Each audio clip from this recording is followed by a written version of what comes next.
Bismillahirrahmanirrahim.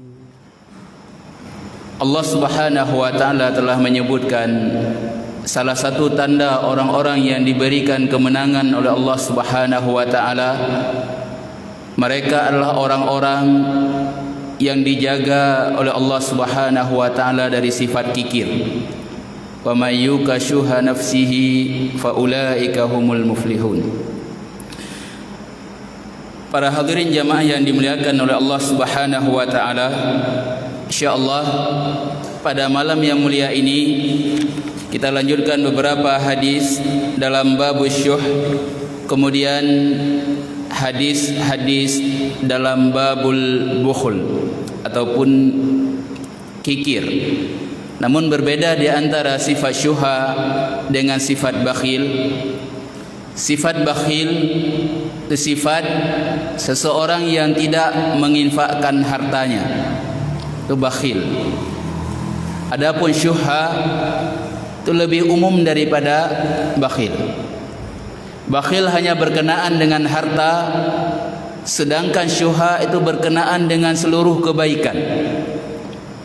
Bedaan harta, kebaikan-kebaikan itu juga tidak diberikan kepada orang lain. Nasihat, hantam ke nasihat gop selain daripada kikir harta, itu syuha. Maka kita sempurnakan beberapa hadis lainnya dalam bab syuha, yaitu hadis yang diriwayatkan daripada sahabat Usamah bin Syuraik. Beliau mengatakan, kuntu indan Nabi sallallahu alaihi wasallam wa ja'atil Arab. Usamah beliau mengatakan, aku sedang bersama Rasulullah sallallahu alaihi wasallam, kemudian datang kepada Rasulullah seorang Arabi. Kita mengetahui Rasulullah sallallahu alaihi wasallam melarang para sahabatnya untuk bertanya kepada beliau. Itu sahabat dahulu tidak berani bertanya kepada Rasulullah sallallahu alaihi wasallam secara langsung, karena dilarang oleh Rasulullah. Sebab ataupun salah satu penyebab hancurnya orang-orang terdahulu itu karena banyaknya pertanyaan mereka kepada nabi-nabi mereka. Dan sahabat cukup takut ketika bertanya kepada Rasulullah sallallahu alaihi wasallam, Allah Subhanahu wa taala menurunkan hukum tentang itu. Maka mereka tidak berani bertanya kepada Rasulullah sallallahu alaihi wasallam. Ini sebagaimana disebutkan dalam Sahih Muslim daripada Anas bin Malik radhiyallahu taala anhu, beliau mengatakan, nuhina an nas'ala Rasulullah sallallahu alaihi wasallam an syai'in. Itu kami dilarang untuk bertanya kepada Rasulullah sallallahu alaihi wasallam tentang suatu perkara. Anak demayang sahabat. Asai teruk perintah ngepubut, asai teruk larangan ketinggalkan. Kecuali ada perkara-perkara yang berhubungan dengan perintah dan larangan yang mereka belum paham secara detail. Itu yang ditanyakan oleh para sahabat radhiyallahu taala anhum ajma'in. Maka beliau mengatakan, fakana yu'jibuna an yaji'a ar-rajulun min ahli al-badiyah. Maka ketika ada orang Badui yang datang menghadap Rasulullah sallallahu alaihi wasallam, itu sangat kami sukai. Saya terus orang Badui saya termayang, saya bertemu dengan Rasulullah, mereka pasti akan bertanya. Ini akan membuat para sahabat radhiyallahu taala anhum ajma'in mendapati tambahan ilmu. Mereka kan katanya, peminat ro Badui termayang. Anas bin Malik mengatakan, wa nahnu nasma', dan kami akan mendengar pertanyaan mereka. Maka setiap datang Badui bertanya kepada Rasulullah sallallahu alaihi wasallam, ini kesempatan yang ditunggu-tunggu oleh para sahabat radhiyallahu taala anhum ajma'in. Maka dalam hadis ini juga berkenaan dengan pertanyaan seorang Badui kepada Rasulullah sallallahu alaihi wasallam. Badui ini berkata kepada Rasulullah, ya Rasulullah, a'alaina harajun fi kadza wa kadza fi asya'in min umurin nasi la ba'sa bih.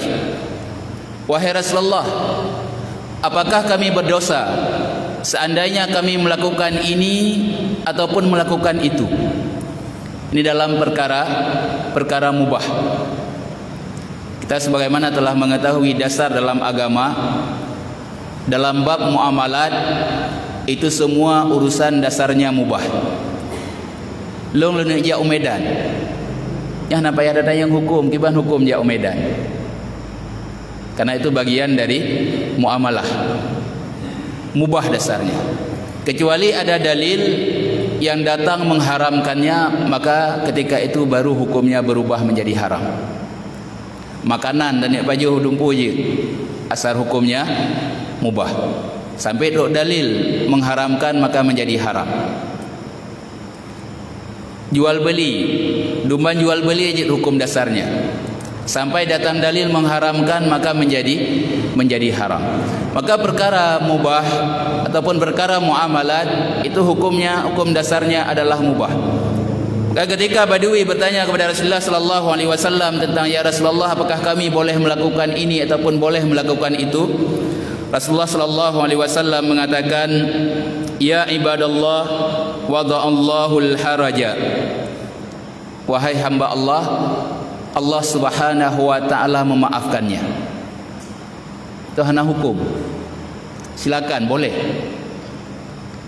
Lalu Rasulullah sallallahu alaihi wasallam mengatakan, illa imra'an iftaradha. Dalam satu tulisan ataupun nuskhah, sebagian nuskhah lain menulis iqtaradha. Amran zulman fadzaka alladhi haraja wa halaka. Kecuali seseorang yang mengejek ataupun menggunjing ataupun menghina saudaranya, maka itu yang akan membuat dia haraja wa halaka. Itu yang akan membuat dia hancur, membuat dia binasa. Maka hukum dasar dalam berbicara itu hukumnya boleh. Pegah dumpu je, apa yang galak je pegah. Kecuali ada larangan. Di antara larangan dalam hadis ini adalah ghibah. Ghibah itu hukumnya haram. Dan ini telah kita ketahui berapa banyak dalil dalam Al-Quran yang menyebutkan tentang haramnya ghibah. Begitu juga hadis-hadis Rasulullah sallallahu alaihi wasallam menyebutkan tentang haramnya ghibah. Dan ghibah itu bukan menyebut tentang orang lain yang tidak ada padanya. Kan tak pubruk gop yang hana, tetapi yang na. Kita yang harus pahami ghibah. Karena kadang-kadang ada dagang gegok memang na kepubutnya. Tapi kian kan ghibah. Itulah ghibah. Tapi ketika kita mengatakan kepada orang lain sesuatu yang tidak ada padanya ataupun yang tidak dia lakukan, maka itu tuduhan kepadanya.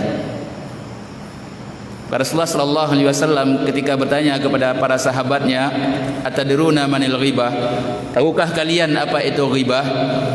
Para sahabat mengembalikan ilmu kepada Allah dan Rasulnya. Lalu Rasulullah sallallahu alaihi wasallam mengatakan, al-ghibah zikra akhaka bima tukrah.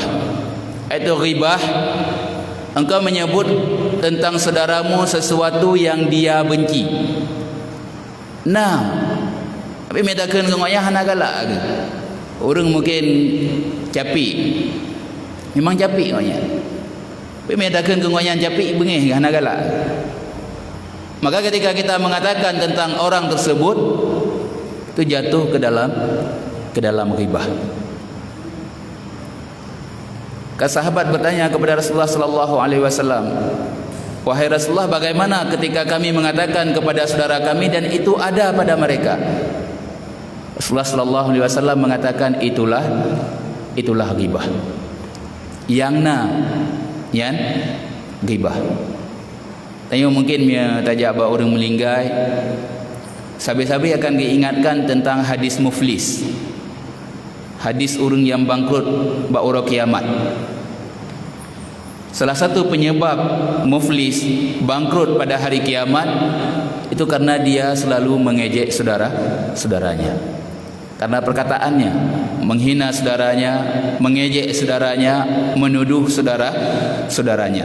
Maka pada hari kiamat Allah Subhanahu wa taala akan mengambil pahalanya dan diberikan kepada saudaranya. Ketika pahala kebaikannya habis tidak mencukupi, maka Allah Subhanahu wa taala akan mengambil keburukan pada orang yang ia gibahi dan diberikan kepadanya, sehingga dia dilemparkan ke dalam api neraka. Ini muflis. Maka Rasulullah sallallahu alaihi wasallam menyebutkan ketika ditanya oleh Badui tadi, Rasulullah sallallahu alaihi wasallam mengatakan, kecuali orang yang menggibahi saudaranya, maka itu yang akan membuat dia binasa.